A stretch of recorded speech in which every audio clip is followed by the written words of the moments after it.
ఓం నమో వీరబ్రహ్మణే. జై వీరబ్రహ్మ జై గోవిందమాంబ జై. జై వీరబ్రహ్మ జై అచలానంద స్వామి జై. నా పేరు ఈశ్వరరెడ్డి, బ్రహ్మంగారి మఠం. విరాట్ విబిఎస్ ఛానల్ ద్వారా వీరబ్రహ్మేంద్ర స్వాముల వారి యొక్క కాలజ్ఞానంలోని అనేక అంశాలు తెలుపుతుంటాను. అయితే ఈ మధ్య మాకు మంచి అభిమాని గురువు వారు ఏం చెప్పారంటే, కాలజ్ఞాన వాక్యాలలో జరిగినాటివి, ఇప్పుడు జరిగేటివి, జరగబోయేటివి 3 రకాలుగా ఏమేమి జరిగిపోయాయో కొన్ని అట్లా వివరిస్తే బాగుంటుంది అనేటువంటి ఒక సూచన ఇచ్చారు ఓబులెడ్డి గారు, ఎంఈఓ రిటైర్డ్. వారి సూచన మేరకు ఈరోజు కాలజ్ఞానంలో దాదాపు 350 సంవత్సరాల కిందట స్వామివారు చెప్పినటువంటి వాక్యాలు ఏమేమి జరిగాయో మనం ఇప్పుడు కొన్ని తెలుసుకుందాం. గుగ్గిళ్ళరాయుడు ఏలూరు ఏనుగు చేత చచ్చేని అని ఒక వాక్యం ఉంది కాలజ్ఞానంలో. గుగ్గిళ్ళరాయుడు అంటే పూర్వం నుంచి మనకు వైశ్యులలో గుగ్గుళ్ళు అమ్ముకొని జీవించేటువంటి వాళ్ళు ఎక్కువ కాబట్టి ఆ వైశ్య కులంలో ఉత్తముడైనటువంటి రాయుడు, గొప్పవాడైనటువంటి వారు మహాత్మా గాంధీ అంటారన్నమాట ఆయన్ను. ఆ మహాత్మా గాంధీ ఏలూరు ఏనుగు చేత, ఏలే ప్లస్ ఊరు ఏలూరు అంటే ఢిల్లీలో, ఏనుగు చేత అంటే ఏనుగు ముఖం వాడు అనేటువంటి వినాయక్ గాడ్సే అనేటువంటి వాని చేత చనిపోతాడు అని చెప్పని ఇది మర్మవాక్యం అంటున్నమాట ఇది స్వామి. కాబట్టి గాంధీ మరణాన్ని గురించి, గాంధీ జననాన్ని గురించి కూడా ముందుగానే ఆయన తెలిపాడు. ఎందుకంటే ఉత్తరాదిన వైశ్య కులమునందు ఉత్తమ గంధొకడు పుట్టినమా, హత్తుగా నన్నీయు దేశముల వారంతా సత్తుగా పూజలు చేసేరుమా అన్నాడు. అంటే ఉత్తర దేశంలో వైశ్య కులంలో ఉత్తమమైన గాంధీ పుడతాడు అంటే ఉత్తమ గాంధీ అన్నమాట. గాంధీ గారి జననాన్ని గురించి, ఇది మరణాన్ని గురించి. అలాగే ముళ్ళమోపులల్లా ముత్తైదులయ్యేరు అనేటువంటి ఒక వాక్యం అండి. పూర్వము భర్త చనిపోతే పురిస్త్రీగా కాకుండా విధవరాలుగా మారటము, అలాగే తన జీవితం మోడుబారినట్టుగా జీవించడం ఆనవాయితీ. అయితే రాను రాను ఈ సాంప్రదాయం మానిపోయి పునర్వివాహం చేసుకోవటము, మళ్ళీ పురిస్త్రీగా మారటము, లేదా భర్త చనిపోయినా కూడా ఈ చిహ్నాలు అనేటువంటి బొట్టు కానీ, గాజులు కానీ, పూలు కానీ ధరించటము, అంటే ముండమప్పులు ముత్తైదులుగా మనకు దర్శించేటువంటిది. ఇలా కూడా అవుతారు అని చెప్పని స్వామి చెప్పారు. 18 కులాల వారు ఒక బావి నీరు త్రాగేరు అన్నారు. ఇప్పటికీ కూడా కొన్ని చోట్ల అంటరానితనంతో హరిజనులు కానీ, వెనుకబడిన వర్గాలను కానీ తమ బావుల దగ్గరనో చెరువుల దగ్గరనో మంచినీళ్ళు తాగటానికి కూడా అనుమతించేవారు కాదు. అయితే కాలానుగుణంగా మారిపోయి ఇప్పుడు అన్ని కులాల వారు, అన్ని మతాల వారు కూడా ఒకే చోట నీరు తాగేటువంటి పరిస్థితి. హోటళ్ళలో అయితేనేమి, లేదా వివాహ సమయాలు అయితేనేమి, అట్లాంటివి 18 కులాలు ఒక బావి నీరు తాగారు. అదే బావిలో అందరికీ హక్కు వచ్చిందనమాట. ఇప్పుడు బోర్ వేస్తారు ప్రభుత్వం వారు, ఆ బోర్ నుంచి అందరూ నీళ్ళు తాగుతారు. ఇక్కడ ఈ వంశం వారు, ఈ కులం వారు, ఈ మతం వారు తాగకూడదు అనేది లేదు కదా. పల్లెలలో ఒక బోరు వేస్తే అందరూ దాన్ని వినియోగించుకునేవారు. అలాగే దూరశ్రవణ దూర వార్తలు వినేమి అన్నాము. అంటే దూర వార్తలు అంటే ఎక్కడో అమెరికాలోనో ఇతర దేశాలలో జరిగే వార్తలు క్షణాలలోనే మనకు అందిపోతున్నాయి. ఆనాడు ఇలాంటి సాధనాలు ఏమీ లేవు కాబట్టి రేడియో ద్వారా అయితేనేమి, టీవీల ద్వారా అయితేనేమి వార్తలన్నీ కూడా మనకు వెంటనే అందుతున్నాయి. ఇది ముందుగానే తెలిపాడు ఆయన, జ్ఞాని కాబట్టి. అలాగే బ్రహ్మ సృష్టికి పని లేదు అనేటువంటి ఒక వాక్యం ఉంది. ఈ సృష్టిని సృష్టించడమే బ్రహ్మకు చేయే పని. అలా కాకుండా ఇప్పుడు వైద్య విధానంలో ఫెర్టిలిటీ సెంటర్స్ అనేటువంటివి ఏర్పడి ఎవరికైనా సంతానం లేని వాళ్ళకి వాళ్లే సంతానం కలిగే విధానమైనటువంటి వైద్య విధానం కనిపెట్టారు. ఇది బ్రహ్మ సృష్టి కాదు, ఈ ఒక డాక్టర్ సృష్టించినట్టు అనమాట ఈ శిశువును. కాబట్టి ఆ విధంగా బ్రహ్మ సృష్టించకుండానే వేరే సృష్టిగా ఈ సంతానం కలుగుతుంది అనేటువంటిది స్వామివారు చెప్పినటువంటి ఈ వాక్యం. పంచాంగం పడిపోయే దినములు వచ్చేని.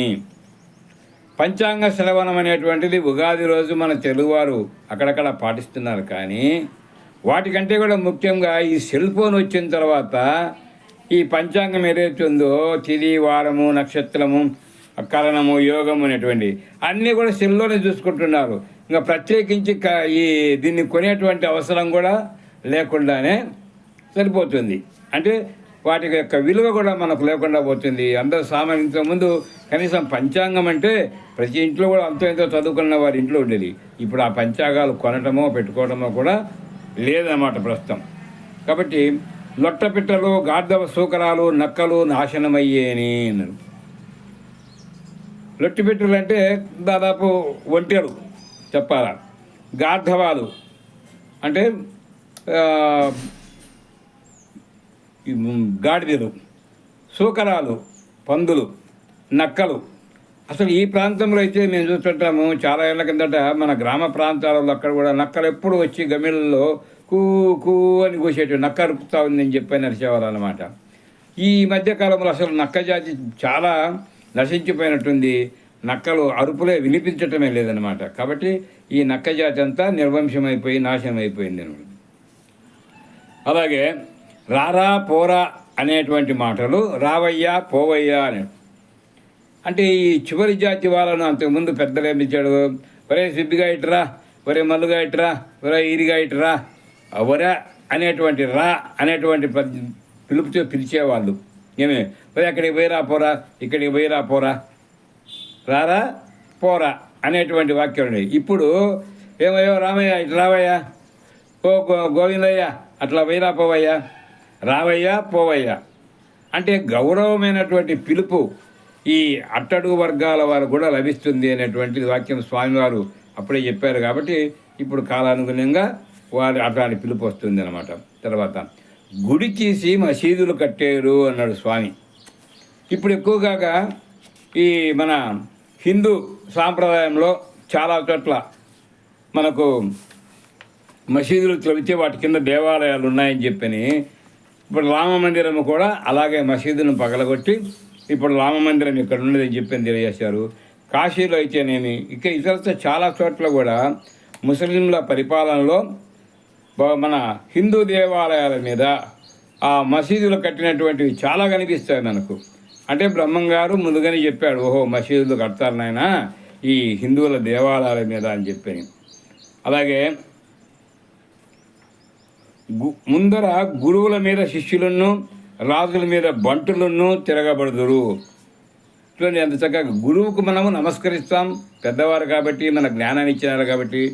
ఏమి పితృదేవోభవ ఆచార్య దేవోభయ అని అంటాం కదా మనము. అంటే గురువులను గౌరవించే కాలం పోయి తిరగబడే కాలం వస్తుంది అన్నాడు. ఇప్పుడు అంతే కదండి, ప్రభుత్వ పాఠశాలలో ఎక్కడ చూసినా కానీ ఏ పాఠశాలలో ఏ మాస్టర్ ఏదైనా పిల్లవాడిని దండించినా కూడా వాళ్ళ తల్లిదండ్రులు ముందు వచ్చి మా అబ్బాయిని కొట్టడానికి నీకేం హక్కు ఉంది అని చెప్పి ఎదురు తిరుగుతున్నారు. పిల్లవాడు కూడా ఉపాధ్యాయులు లెక్క చేయకుండా వారి మాటలు లెక్కించకుండా ఎదురు తిరిగేటువంటి కార్యం వస్తుందని చెప్పిన స్వామి ఆ రోజు చెప్పినారు. అది కాలం యొక్క ఈ కలికాల మహిమ అనుకోండి. కాబట్టి బంటు అంటే రాజుల మీద కూడా మామూలు కూడా తిరగబడుతున్నారు. నువ్వు పెద్ద అయితే మాకేమైనట్టుగా. తర్వాత బిడ్డలు పెత్తనాలు సాగనివ్వకపోయారు. అంటే తల్లిదండ్రులు పూర్వము పెద్దవాళ్ళు ఏం చెప్తే పిల్లలు అదే ఆచరించేవాళ్ళు, దానికి వ్యతిరేకం చెప్పేవాళ్ళు కాదు. ఇప్పుడు అలా కాదు. నీకు తెలుదులే ముసలైనా కూర్చో నీ పక్కన, అది కాదులే ఇది కాదులే అని చెప్పని, నీకు తెలుదులే రాదు నేను చూసుకుంటాలే అని చెప్పి ఆ పెద్దవాళ్ళ మాటలు ఖాతరు చేయకుండా నడుస్తారు. కాబట్టి బాలనాయకం బహునాయకత్వం వచ్చేని అన్నాడు. అంటే ఇప్పుడంతా యూత్ రాజకీయాలలో కూడా ముసలి వాళ్ళకంటే కూడా యూత్దే నాయకత్వం రావాలా. బహునాయకత్వం అంటే కన్నా ప్రజల పరిపాలనలో ఒకడు కాదు రాజు. అంటే సర్పంచ్ కానించి, మండలాధ్యక్షుల కానించి, ఎమ్మెల్యే కానించి, ఎంపీ కానించి, మినిస్టర్ల కానించి ఇట్లా బహునాయకులుగా మనకు పరిపాలన చేయడానికి వస్తుంది. అంటే అప్పుడు రాజులు ఉండేది ఒక్కడే దేశానికంతా కూడా. ఇప్పుడు అలా కాదనమాట, ఎంతోమంది నాయకులు ఉంటారు అని చెప్పి. మాలమాదిగలు కోయబోయలు అధిక సంపన్నులయ్యారు అని చెప్పిన ఒక వాక్యం ఉంది.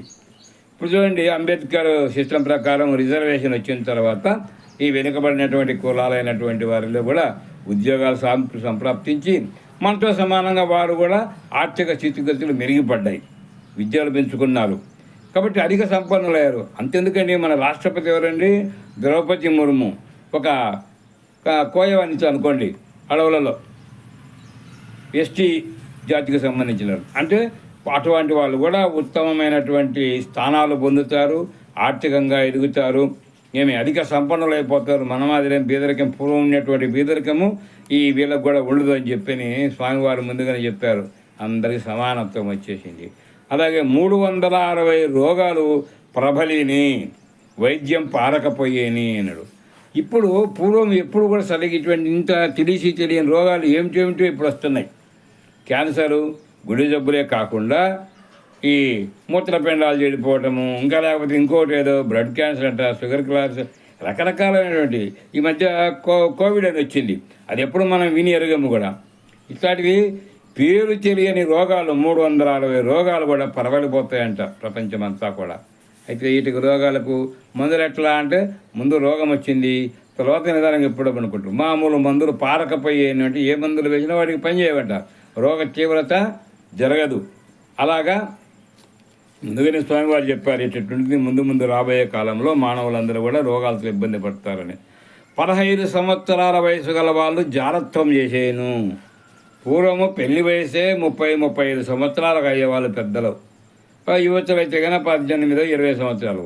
ఇప్పుడు అలా కాదు. పాఠశాలలో కళాశాలల్లో కూడా 9వ తరగతి జరుగుతున్న 8వ తరగతి జరుగుతున్నటువంటి బాలిక కూడా గర్భస్థ శిశువై కానిపోయినటువంటి కూడా మనకు అంటే ఇట్లాంటి వావి వరుసలు లేకుండా జాగ్రత్తం చేయటము అంటే సంపర్కం చేయటము అనేటువంటిది మనకు చిన్న వయసులోనే 15 సంవత్సరాలు నిండక ముందే ఇట్లా జరుగుతాయి అని చెప్పని స్వామి మనకు ముందుగానే చెప్పారు.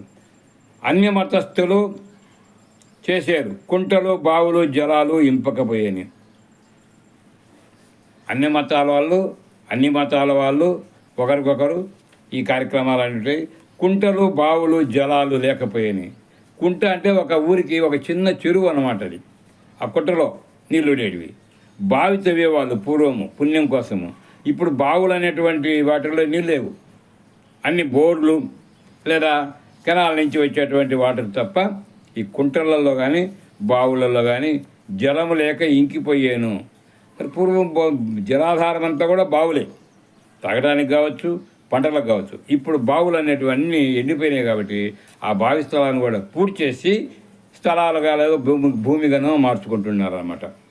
పంది కడుపున ఏనుగు బుట్టిని, ఏడుగు కడుపున పంది బుట్టిని అన్నారు. ఇది జరిగినటువంటి చాలా చోట్ల మనకు అప్పుడప్పుడు వింతల వార్తలు చూపిస్తూ ఉంటారు, పేపర్లలో వేస్తూ ఉంటారు అన్నమాట. అలాగే మనుషులు కొరువులు నోట కట్టుకొని తిరిగేరు. అంటే కొరివి అంటే చెక్కతో పడిన కొరివేనే కాదు, సిగరెట్లు బీడీలు కూడా కొరువులు అయిపోయినాయి. స్వామి చెప్పిన ప్రకారం కొరువులు నోట కట్టుకొని తిరిగారు. ఫ్యాషన్కి ఇట్లా సిగరెట్ తాగుతూ బజార్లో పడిపోతూ ఉంటారు అన్నమాట. అది కూడా స్వామి ముందుగానే తెలిపారు. వెంకటేశ్వరుని మహిమలు హెచ్చిని. ఒక 50 సంవత్సరాల కిందట వెంకటేశ్వర స్వామి గుడిని మనం చూస్తే చాలా సేలుగా ఉన్నది. ఇప్పుడు ఎందరో రోజుకు కనీసం 60-70 వేల మంది స్వామివారిని దర్శించుకోవడానికి తిరుమలకు వెళుతున్నారంటే ఆయన మహిమలు వేణుల్లో కొనియాడబడుతూ అద్భుతమైనటువంటి అభివృద్ధి తిరుపతిలో సాగింది అనమాట. వెంకటేశ్వరుని మహిమ పెరిగిపోతుంది రోజుకి. కాబట్టి ఇవన్నీ కూడా వీరబ్రహ్మేంద్ర స్వాముల వారు తన కాలజ్ఞానంలో జరగబోయే కారణాలు చెప్పినాడు. ఇవన్నీ కూడా మనకు జరిగినాయి. ఇలా ఇంకా జరగబోయేటివి కూడా కొన్ని ఉంటాయి. వాటిని మనం గుర్తుపట్టాలి. ఎప్పుడు జరుగుతాయి ఏమని తెలియదు, ఎలా జరుగుతాయో తెలియదు. కాబట్టి జరుగుతాయి అని చెప్పినాడు. ఆ జరిగేటి ఏం జరుగుతాయో ఇంకొక ఎపిసోడ్లో తెలుసుకుందాం. ఈ ఎపిసోడ్ నచ్చినట్టయితే మా ఛానల్ సబ్స్క్రైబ్ చేయండి, లైక్ చేయండి, షేర్ చేయండి. ఓం నమో వీరబ్రహ్మనే. జయ వీరబ్రహ్మ, జయ గోవిందమాంబ, జయ వీరబ్రహ్మ, జయ అచలానంద స్వామిజీ.